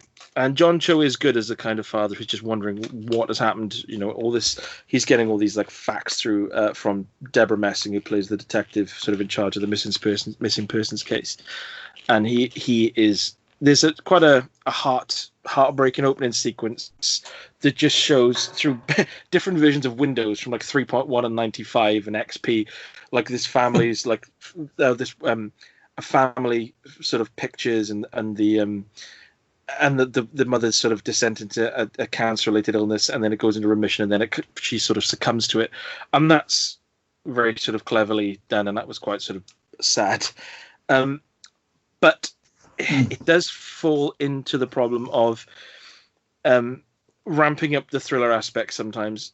And there are 3 times when you think the film is about to end and it doesn't. And usually these things really get on my nerves. But in this case, I'm glad they were kind of like slightly false endings and it leads to an actual ending, because the one time I thought the film would end and I thought, what? Like that's just like a story, if you know what I mean. It's just fine. It goes from A to B. If it's a false finish, but it would have been a crap finish, then it's not so bad, I suppose. Yeah. So I don't want to say too much about it, but it's like, again, it's like, let me just have a look. I think it felt like a really quick film. It's like 102 minutes, and it's deals with some pretty heavy duty things at the start quite nicely, and then it turns into like a decent thriller. And John Cho is pretty good, considering you're basically just looking at his face for the entire film, and he does a good job of someone who's thinking, "Where's my daughter gone? Anyone seen her?" So I quite liked it. And again, I think this genre of like the unfriended everything through a screen, it still feels fresh enough to get away with trying new things like this. So I'm still on board with it, you know? Not like found footage where you think it's either going to be really good or really bad. Yes. Well, I mean, the found footage thing, that was exciting when it first happened. It's just 20 years later, you're like, I'm not sure not sure it's got legs. But that sounds good then, because I did like look at this, and I like John Cho. He's very good in the Star Trek films. So I will definitely watch this one. Yeah, keep an eye out for his hair. Okay. Someone needs to. Can I miss it? What is that available on? That was Netflix. Okay, good. Okay, let's move on to Rambo from 2008 because I watched Last Blood. Working backwards to the Rambo films. At least they'll get good eventually. Yeah. So this is from 2008, and so the story is that John Rambo he's having a whale of a time selling snakes in Thailand, and he's asked by a group of missionaries, Christian missionaries, to take them into Burma, and it doesn't go well, and some of them are captured in a rather kind of like cannibal Holocaust kind of way, and so Rambo becomes the reluctant leader of a mercenary group who are hired to retrieve the missionaries, and it's like a real motley crew of bickering hard men, basically. It's possibly the most violent film I've ever seen, maybe, like probably even more so than Last Blood. Like he tears out someone's throat with his bare hands at one point. He slashes someone's guts out. He uses a mounted gun to shoot people in half. And yeah, and he stops for a coffee as well, doesn't he? So it's quite violent for that kind of premise. Yeah. For all its kind of like whiny overtures about real world relevance, it's just a kind of boys' own adventure story, really, except just with blood and guts flying everywhere, eyeballs, all sorts. Yes, so it did occur to me though that this was made in 2008, and of course Burma really came into the headlines more recently because of the systematic slaughter of the Rohingya Muslims, which has been in the news a lot more. And I'm wondering would Rambo fight for them? I don't know. It's because it feels like Burma was chosen here just because it's a bit secretive and probably pretty nasty. And so it was almost like, well, no one's going to care if we demonize Burma. It's almost avoiding real world politics in a way. Not sure they choose that now, sort of thing. Yeah. Yeah. So anyway, I don't think it really matters about the background politics. Its ridiculous attitude to military tactics and the way that it revels in gore is too kind of silly to be taken seriously. So it's actually kind of hilarious a lot of the time. It's a revenge exploitation movie, really. There are just really, really bad guys, and now the not so bad guys are gonna splatter them against the walls. And that's fine because they're bad. Yeah. So it's basically that, you know, the military camp attack scene from Predator. It's basically that for 90 minutes. I think I've got a feeling I've seen this film. I think we when I mentioned Last Blood, I think you mentioned you'd seen this and it seemed really brief, and it does seem really brief. Yeah. That is. I remember thinking it was like 70 minutes long. Yeah, it's got really nice music by Brian Tyler. That is one of the few genuine high points. It's just a big macho fantasy, really. It's more fun than Last Blood. It's ridiculous. It can't really be taken seriously, and yeah, it's okay. Oh, but so better than Last Blood then? Oh yeah, better than Last Blood. Last Blood was so. Oh, it's just so miserable and so questionable. Whereas this is much more about kind of army men, you know, so it can almost dodge a lot of those moral questions by being, well, you know, they are doing their job on both sides, if you see what I mean. So it makes it a bit easier to swallow. And it's spectacularly violent. Even more violent than Last Blood. Yeah, I think Last Blood was more viciously violent. I think this is just stupid. Like, when he gets on the big mounted gun at the end, it just like people are exploding as the bullets hit them. It's ridiculous. So it becomes kind of laughable after a while. But it's an easy watch in a way, in a mindless way. Are you going to work your way back through even further? Yeah, I don't even know what comes before this one. The third one, isn't it? Just Rambo 3. Yeah. Really? Wow. Or you can just play the Mega Drive game and get the gist. You'll be fine. I'm sure I'll pick up the plot from there. It's actually a really good game on the Mega Drive. It's probably better than the film. Yeah. Okay. Yeah. So that's Rambo 2008. Available now on Netflix. No, Prime. Well, It's a always one or the film. other. It's one or the other. A film I did watch, and I thought about you when I put this film on, and it's Man on a Ledge, a thriller from 2012, and it stars someone I've never seen in a film, but I know that you have your reservations about, Sam Sam Worthington. Worthington. Yeah. Yeah. Have Yeah. you seen this? No, mostly because it's got Sam Worthington in it. I've got to Well, say. I was doubtful because it's got Ed Burns in it, and I cannot stand that man's Ooh. voice. It's just confidence. You just gotta use confidence. Clear your throat. Come back when your throat is fine. So he's in this, and so the story is Sam Worthington literally uh, escapes from prison, and then he has a lobster and chips, which is a bit of a bizarre meal, in this hotel room, and then he gets out on a ledge and draws attention to himself. Right. And Elizabeth Banks turns up to talk him down. It's got quite a nice cast. It's got Jamie Bell, Elizabeth Banks, Ed Burns, Anthony Mackie, and Ed Harris. And I've got to say, one of the standout things for me on this was when he's on the ledge. The camera works really nice, and when you see what he can see when he looks down, I've got a fear of heights, and I got that kind of, when you kind of feet tingle and you think, I feel weird.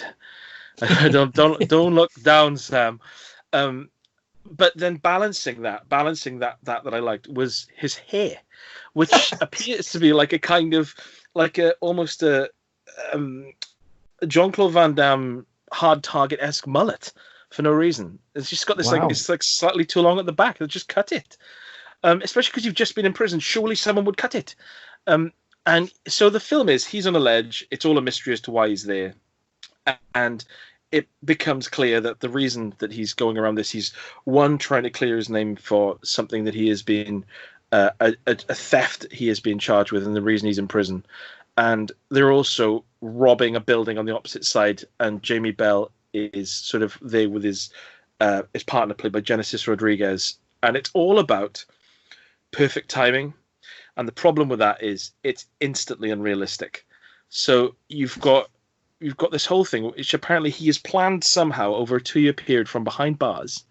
And they've got all this like really heavy duty and extremely expensive equipment to do, so he's kind of like talking to his brother through like a headset.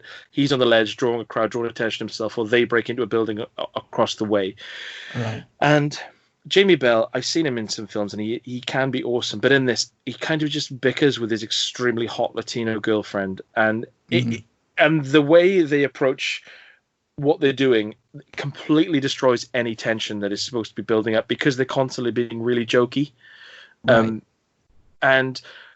And also, when you pick the plot apart, there are bits in it that really don't hold together. The one bit I will say, without being too spoiler-tastic, is a section when they see like a heat sensor, and they spray it with a fire extinguisher to cool it down. And they're like, "Oh, that wasn't in the plans. We didn't know that. We've got to think on our feet." So they kind of spray this heat sensor and run underneath it before it cools down. But then later on, when the police turn up and kind of when they're sort of looking into the heist, they say, "Oh, why did the alarm go off?" And they say, "Well, they've got these heat pads. They open up underneath the camera to bring it back up to normal temperature. So the alarm went off." And I thought, well, if they didn't realize that there was a camera there that worked on heat sensors, and they had to use a fire extinguisher to cool it down, thinking on their feet, why then would they have heat pads specifically to bring a camera back up to a certain temperature in this bag that they've got, which has got like huge industrial drills in it and stuff? It's kind of fun to just, if you just had it on the background to watch. But the plot is preposterous, and it's more about the best part of it. Basically, was just the sense of just height and the fear of heights that obviously Sam Worthington is putting across. But yeah, as a thriller, it's ridiculous, and it's got like this ridiculous, like really cheesy ending sequence as well that made me dry heave. So is it one of those ending sequences where you get the sense that test audiences hated the original ending, so they put in something else?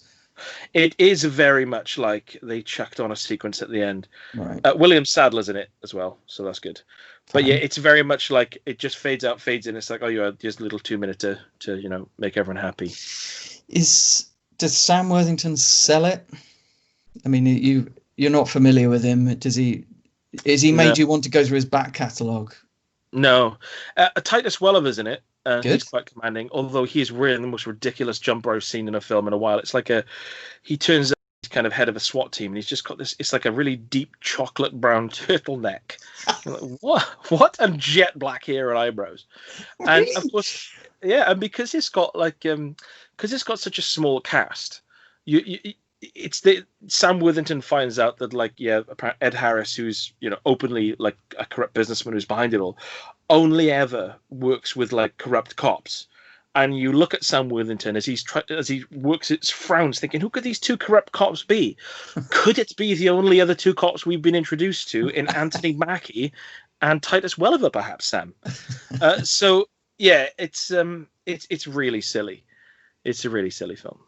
Is it enjoyable enough though to chuckle? Yeah, it's quick. It's fast moving, and there's some nice. It's fast moving, and there's like Ed Burns is in it, wheezing his way through every sentence.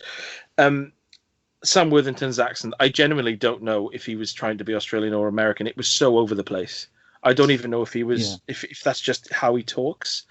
No, I mean it slipped a bit in Avatar, to be honest.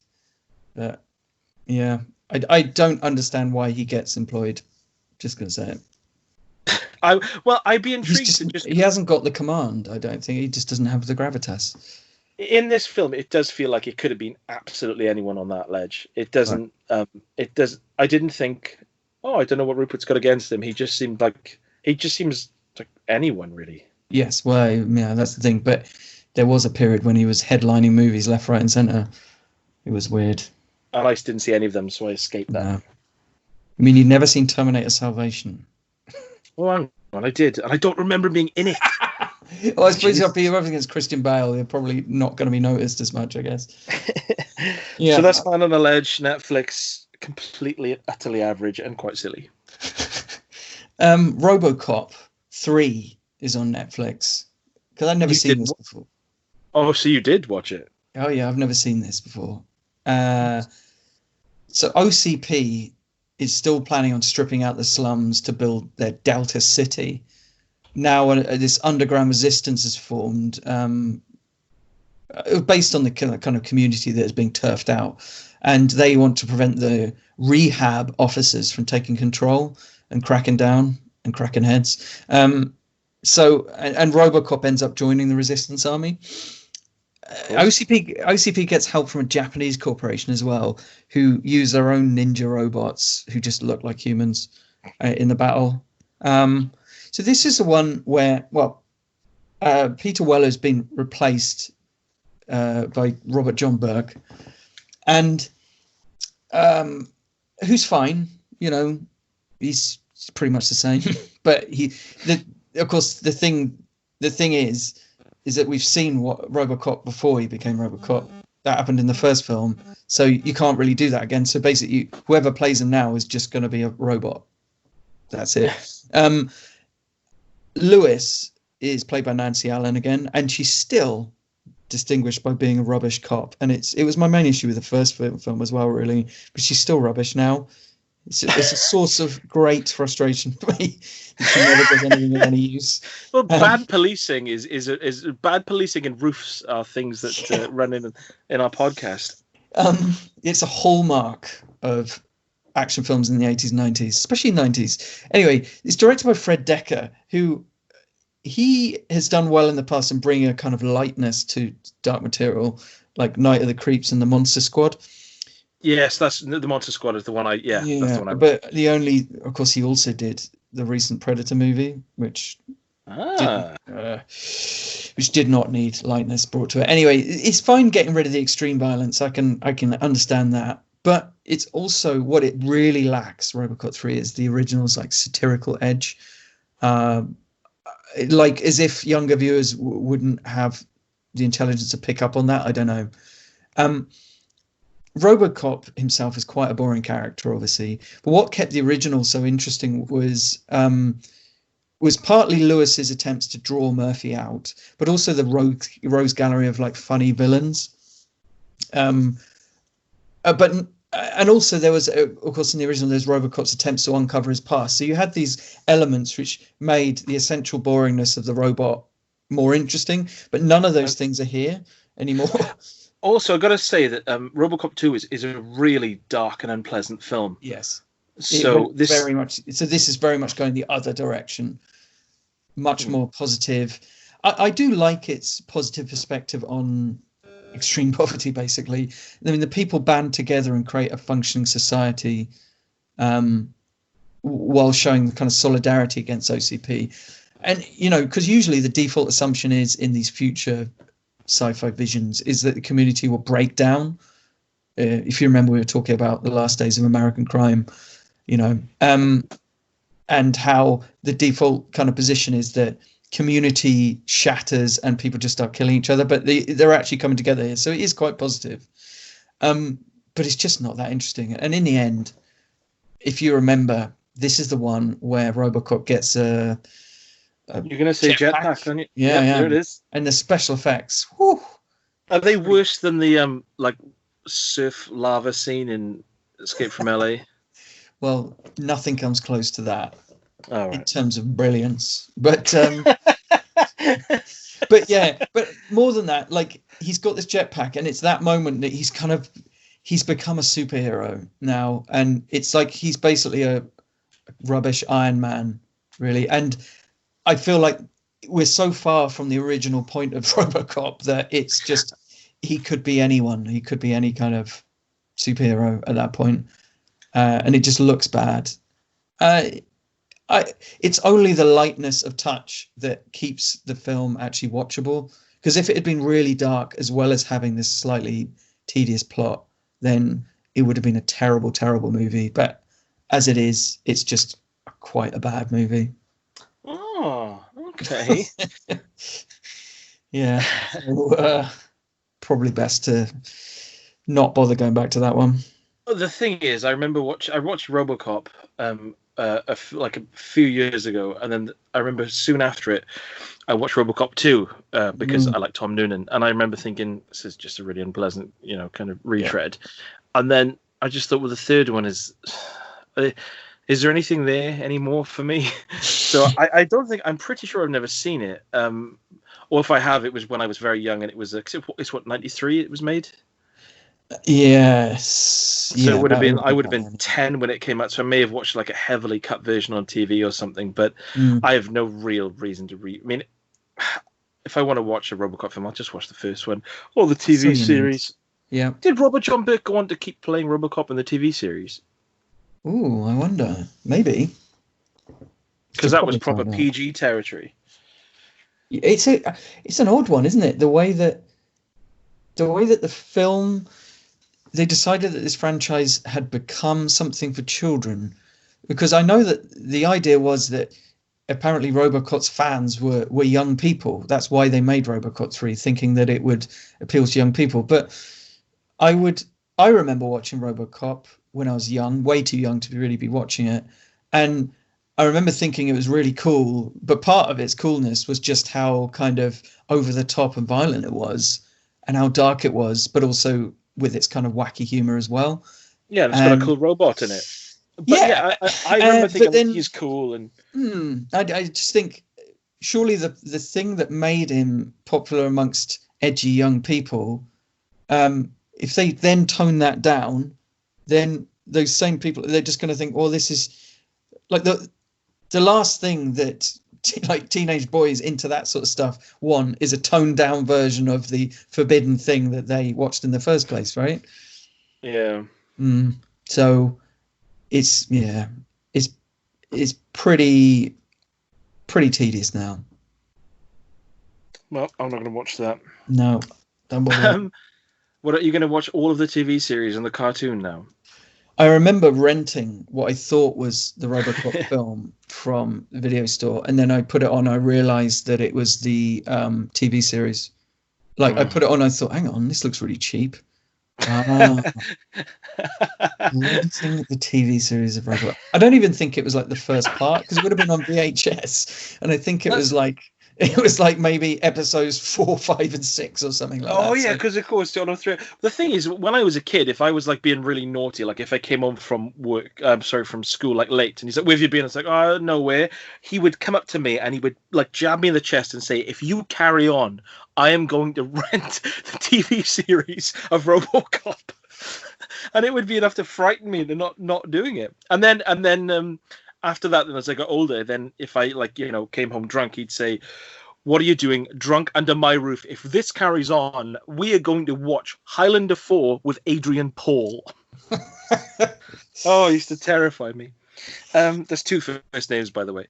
My penultimate film here is Behind the Mask: The Rise of Leslie Vernon. Oh yeah. Which is a film I thought you would have watched, because I know you do like your kind of trashy horrors, and I'm surprised this has slipped through the cracks, and I'm happy to bring it to your attention. Good. And to the attention of our listeners. This is a 2006 sort of black comedy mockumentary about horror icons, which sounds crap.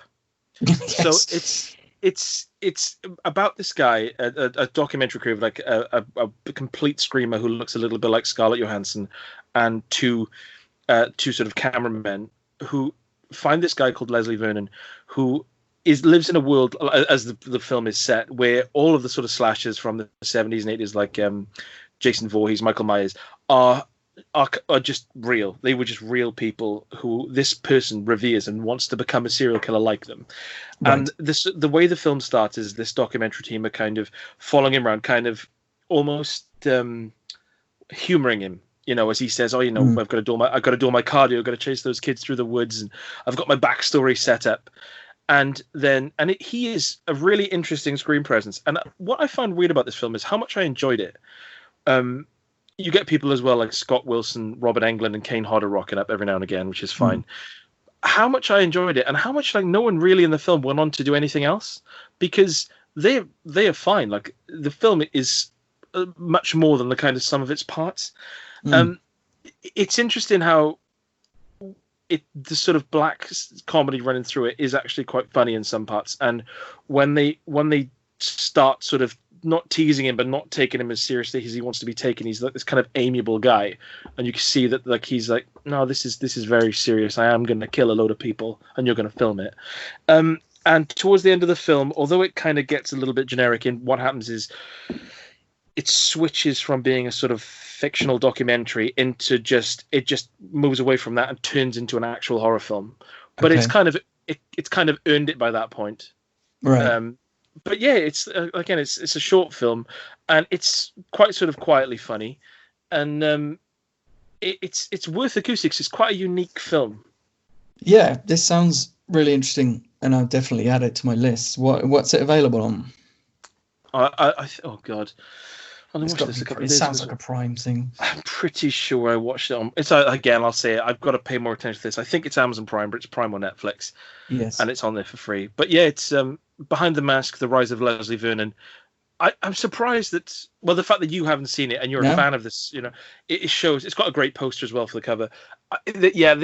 People should watch this, and it's a bit of a shame that the people involved in it, like Nathan Basil and Angela Goldfield, didn't go on to do more stuff, because they're perfectly fine in it. Yeah, that's a pity. That sounds really intriguing. I'll definitely be watching that. Yeah. Okay, so what are we up to time-wise? We're up to... I think it's about an hour and a half, isn't it, I think? Yeah, maybe. Right, okay. All right, I've got 3 left. I'll quickly go through Blind Fury, which is available on Amazon Prime. This is a 1989 film directed by journeyman director Philip Noyce, known for the Jack Ryan films Salt and The Saint. It's starring Rutger Hauer. It seems to have quite a positive reputation, but I found it quite insufferable, I've got to say. And it's loosely based on one of the many, many Zatoichi films. It's about a Vietnam vet who is blinded and then trained by villagers to become a master swordsman. 20 years later, looking identical, he is in Miami, and his mission is to help his war buddy's son get back to his father. There are gangsters out to get the kid as well, because they want leverage over the father, because of some reasons. Anyway, the tone is very light. It's a very light-hearted, with a lot of kind of goofy humor. And Rutger Hauer, he's quite convincing in the quiet scenes, and actually does the blind thing pretty well. But I just don't think the jokes suit Rutger Hauer's quite intense style. Like, he's not naturally a very funny person. And I think when he starts to do the goofy humor stuff, he just comes across as a little bit menacing more than anything. The script is just really unfunny. That doesn't help. And the banter between Rutger Hauer and the kid is very, very tiresome. I just remember, the only thing I remember from that film is hey, Mr. Jones, goodbye, Mr. Jones, and he's just tossing him in front of his face. That's the only. There is a henchman called Slag, which was probably the funniest thing in the film. Really? Yeah. Is it? Does anyone say, you know what a slag is, don't you? No, and no one calls it. No one like shouts in a Cockney accent, "You slag." But unfortunately, if Guy Ritchie directed it, that would have been Remedy. Exactly. Well, maybe there'll be a remake. The action is pretty workmanlike, really. He never really shows that he's in any way an expert with a sword, got to say. I mean, he will show off a bit by slashing something and it will then slide apart. But when he actually gets into fights, he's pretty lame. And not unlike the Ultimate Warrior in basically. Yeah. What was that film we watched? Was that Firepower? Yes, it was Firepower. Yes, Firepower with Gary Daniels. Yes, so he's basically so he's like the Ultimate Warrior in that. Just a bit. He just seems a bit clunky because the thing is about Rutger Hauer is he's a big guy, but he's not lithe or anything. You don't really think of him as a swordsman. You think of him a bit of a bruiser, really. It'd just be pure power. He's very thick set. Yes, he is. He's just not funny in this, and it's a bit embarrassing. Overall, it's a very mediocre film, and it's not really worth a watch. And you have to wait until the very end credits before a single synthesized saxophone comes in. So it is not worth the wait, frankly. He loses points for that. This is a shame because this is a film, again, much like another one you mentioned earlier on that has already evaded my memory, that I've hovered over watching and thought, no, it's not the time. But it's like, maybe it's just one of those films I thought I enjoyed more than I did. It's one of the films I watched a couple of times with my grandfather. So I can imagine. I think I won't revisit that because if it sounds really flat, and I have kind of nice memories of it, so I'll just leave them where they are. I think so. Yeah, you don't want to spoil the memories. If you associate it with something positive, you don't want to watch it again and think that's crap. That is. I know. I don't want to have to like go traveling to his grave and then like sort of tap on the tombstone and say, "Blind Fury hasn't held up, by the way, Bamps." It's always I know that's what you're thinking up in heaven. Although he did introduce me to Jim Carter, which it does hold up. That will never fall. No, like a really quality gymnast, it will never fall. Well, unlike Kurt Wilson, who did die a couple of months ago. Okay. I've saved this film for last because there's a lot of aspects of it that need to be discussed in granular detail. Okay. This is Remains from 2011, also known as Steve Niles' Remains, and it's a horror film, zombie horror film, based on a graphic novel or a series of comic books. And it is crap. It is crap. I watched it and with Faye, and there were certain points when I would pause the film and we would just say out loud to each other what was happening on the screen, just to really drive home what we were seeing. It's about four irritating, bickering people who work in a casino, and they all survive this kind of effectively this world-ending scenario, and like everyone in Reno is a zombie, and they're just trying to survive. But considering this is based on this is 2011, is post Walking Dead, so I don't know if this was just released when The Walking Dead was, it was just jumping on that bandwagon, but it brings nothing new to the genre, and it can be summed up, although I am going to go into more detail, it can be summed up in that it's just four people bickering in a casino and occasionally looking at zombies out of a window. But Jesus, what there's so many things about it that are just irritating. Like, all of them are irritating, and every time they talk, they don't really speak. They bicker. And every now and again, there's like a guy who plays a croupier who you'll know him if you see him. It's what's his name? He's gonna be here somewhere. Grant Bowler.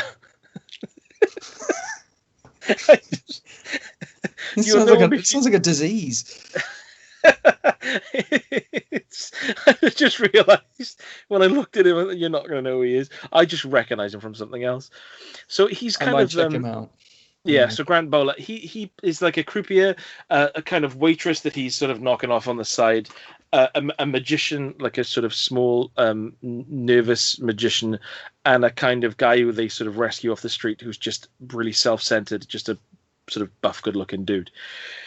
And the first, like, 40 minutes of the film are them literally hanging around bored, just breaking into arguments. Like, they'll have a beer, and then they'll have awful dialogue, like she'll say to him, "Oh, you're drinking again," and he'll say, "There's nothing else to do apart from you. You're not going to do me. Want to bet? You wish." You know what? Just shut up. Shut up. And when the scenes they have where they try to sort of escape, I'm gonna break them down because they're astonishing, and I don't even think that when they were being filmed, they knew what they were doing. So there's a scene where they leave, and there's two of them leave and two of them stay in the casino and go up to like the 5th floor. So the plan is they can see some like a military base in the distance, and the plan is to turn on this kind of industrial light that will play all this music and shoot obviously like an industrial beam up to the sky, so the military will see them and know there are people waiting to be saved. They go to it, they sort of walk through the zombies, and the problem with the zombies as well is it's never like this sort of the film's internal logic is never explicitly stated. So you're not sure if the zombies are driven to music, why they all seem to sleep in the evenings, why some of the zombies will just ignore humans and others will just go after them in a really sort of feral way. Nothing's really explained. So you've got no rules. So every time they're walking out into a group of zombies, you don't feel any threat because you think, well, I don't know what's going to happen. Because it's arbitrary whether they'll live or die. Get attacked or not, yeah. So they sneak through these like zombies and they literally just walk past them in the street. And then they turn on this lamp, this huge torch, and obviously this like circus music starts playing, and the zombies run towards it, and they look in the distance, and they have got the attention of this military base, and then instantly they just turn it off, and they run on the back of this sort of flatbed truck, and the zombies go for them, and they get caught sort of up in this huge fight. And I thought, but that was your plan. Your plan was to turn that light on, the zombies run to it, and you can run back. And then when the zombies ran to it, you turned it off, so they just went for you instead. And and things, and the way, and this is not a comedy, the way in which the magician who's back at the hotel, at the sort of casino, the way he tries to get the zombies' attention, hundreds of zombies swarming around a van in the middle of a road, he throws some chicken fillets out of a window at them. And then when the zombies completely ignore these chicken fillets he's got at the fridge, he shouts, they're not falling for it. And I thought, well, no, because they're zombies, aren't they? Yeah. They're not going to give a shit about chicken fillets. So yeah, it's got no internal plot logic. There's a sequence where the military turn up, and they're obviously a bit saucy, a little bit cheeky, not on the up and up. And one of the guys, the sort of magician's assistant, has got a gun in his back pocket, and one of the military says, "Oh, he's got a gun," and he gets surrounded by this led by Lance Reddick, and I do love his voice. Gets surrounded by them. There's about 15 highly trained military personnel on him, and he just pulls the gun out and just gets shot dead. And then the woman walks over and like picks the gun up and gets shot at, and then they sort of splinter off again when they could have just shut their mouths and just left with him. It's like, what? It's like they create their own drama because there's none in the film because they're too busy being bored in a casino. It's awful. It's called Remains. Yeah. And it ends in a way as well that like implies that it's going to like lead on to like another film. No. Yeah. No. Nothing remains to be said about that one. Oh, it's crap. Apart from his crap. Right, I won't be watching that then. No, that's me done, by the way. That's the last film. Okay, well, I've only got a couple more. Just I'll quickly go through Trilogy of Terror. This was a 1975 TV movie, obviously. Oh, okay. It's only about 70 minutes long. It stars all three stories. Three, is it? Yeah, three stories star Karen Black, who I know from Burnt Offerings with Oliver Reed, good, and the Invaders from Mars remake, directed by Tobe Hooper. And it's an anthology thing, so there's three chilling tales, but they're not really tales of terror, more like moderate discomfort at best, to be honest. In the first one, she's a teacher who goes on a date with a student. He drugs her, attacks her, takes pictures and tries to blackmail her, and she seeks revenge. It's actually quite creepily believable, but the ending is very silly. The second one is a tale of rivalry between two twins. I found it a bit talky and old-fashioned. Karen Black plays both twins, obviously, but she's good in like kind of very opposing roles. The third one and best one is and Karen Black plays a woman who's terrorized by this voodoo doll in her apartment. It's very silly and cheaply made, but it's quite. Hang on, I've seen this. We're like, yes. And it's at the ending, she's got buzzing teeth. Yes, yeah. So, yeah, I've seen this. Yes, I have seen this recently. Weirdly, yeah. It's quite different from more recent anthologies because they're quite sober and quiet stories mostly, and mostly lacking kind of big gory moments. Quite grounded in their approach, really. I think Karen Black's very versatile, but there aren't many locations, and it's quite cheaply made. It is a TV movie, to be fair. They're more like mini plays, really. But honestly, if it wasn't for the third part segment, then it probably wouldn't be worth recommending. But it's probably worth it just for that, because it's quite a tense, little nasty segment. Yeah. Really cheaply made, though, and it's just a puppet, literally someone's hand in a puppet. Yes, slashing at her legs and stuff. Tiny sword, or spear, I think it is. So I'll move swiftly on to the final one, which is No Escape, and this is on Netflix and Prime, believe it or not. Ooh. This is made in 2015. It's an intense and violent kind of action film about regular people in an extreme situation.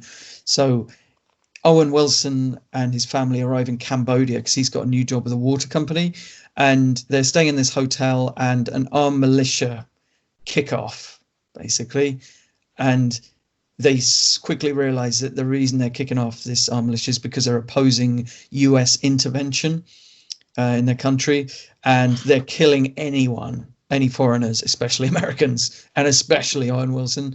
And it's like a cat and mouse movie then. Like the family is avoiding gunfire, hiding in burnt-out buildings, getting shot at. Pierce Brosnan rocks up. He's playing an ex-SAS guy. It is borderline xenophobic, but it isn't. It kind of steers clear of being very specific about who these people are, or maybe even what country they're in, to be honest. Maybe they don't even mention this Cambodia, but perhaps it was just filmed there. But anyway, but forgetting the politics, as an exercise in tense action, it's incredibly well made. And I was very surprised to see it was made for $5 million, because I've seen worse looking films than this made for 10 times as much, like Spectre, for example. Like it looks really good. It's really well directed, and the editing's good, very exciting. Not a whole lot of character development, but it is, I'd say the overriding feeling I got watching it first time around and rewatching it is it's really scary, and because these are just regular people desperately trying to survive while very, very fierce armed people are trying to kill them, it makes it quite terrifying. It's a pure sensory experience. It definitely puts you in the shoes of people who are basically inches from death at every turn. And also the casting is really good, because Owen Wilson is obviously very good, and Lake Bell, Other Parents, and Lake Bell's excellent as well. And it's like there's no kind of macho element to it; it's just survival, and they do sell the fear. Pierce Brosnan is a little bit silly with his faux Cockney accent, but it is cool to see him just kicking some ass, really. Like, obviously, this is well post Bond, good 15 years after his Bond stint finished. And it has a good ending, which makes you realize that the whole purpose of the film all along was to sort of put you into the shoes of genuine asylum seekers, really, because it almost puts a US family in that role of the people desperate to get out of a country that hates them and wants to kill them. So it's quite smart in that regard. There's a few Deus Ex Machina moments, like where they'll suddenly get rescued in the face of certain death. But I will say that those moments almost exclusively come about because of their position, really. The fact that they're white, wealthy, and privileged, they usually come about because of that very fact. And ironically, it's precisely that status that caused them to be in the targets in the first place. So, yeah, I think it's quite a smart movie. But regardless of its deeper meaning, it's just, as a sensory experience, it's extremely intense and well made and well worth a watch, I think. Oh, that sounds pretty cool. I've got a feeling that I've watched this, but possibly a glass of wine or two in, and I can't fully. It's like I'm getting flashes of it, and I've got a feeling I watched it around the same time as I watched. What's that film with Ewan McGregor? The Impossible. Yes, about the tsunami. Yes. Yeah, I've got a feeling I watched them. I think they're mixing together in my mind, because I did go through a phase about 5 or 6 years ago of watching a lot of Owen Wilson films. Okay. Yeah. Obviously, Drill Bit Taylor being at the top of the heap. Actually. But, so, yeah, well, to be honest, there's been some decent films this week. And I would say that I would like to do a Hollow Point is a good border thriller. Behind the Mask, The Rise of Leslie Vernon is a good horror and a little bit different in its approach. Inception is obviously a fundamentally really well made film, but for me, Venom, because I thought that it would be crap, and because I'd heard from people people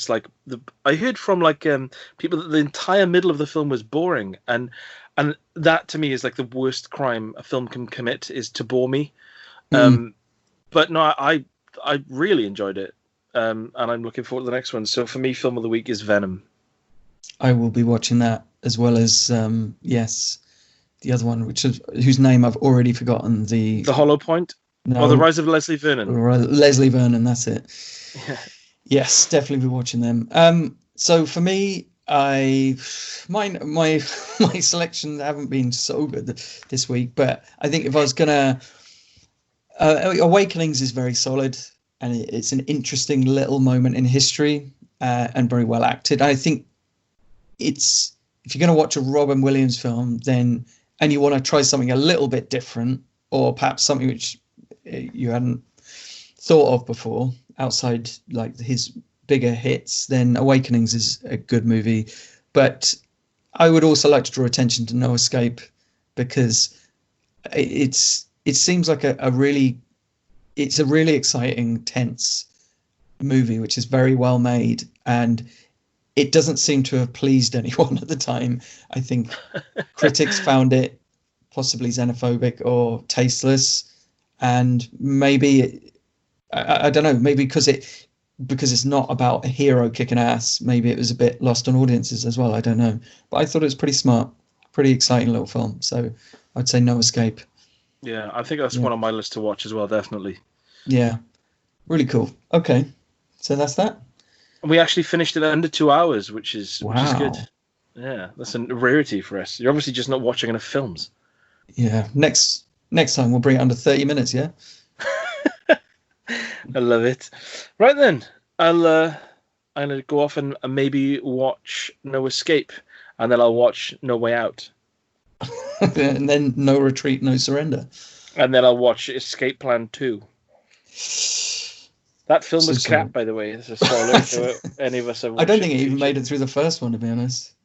The first one was like the novelty of like Sly and Arnie being in there together, but the second one was awful. It was just like a load of random scenes thrown into a blender. Jeez, we started watching The Departed, so I'll have my thoughts on that next time. Departed. That's based on in Infernal Affairs. That's that right? Correct. Yes. Yes. Should watch them both back to back, really, like a real man. Because that'd be a long. You'd have a lot to watch there. 2 movies followed by a 3-hour movie. Yeah. Love it. Cool. Okay. Right then, I shall love you and leave you, and I'll speak to you soon. Take care. All my love. Bye-bye. Bye.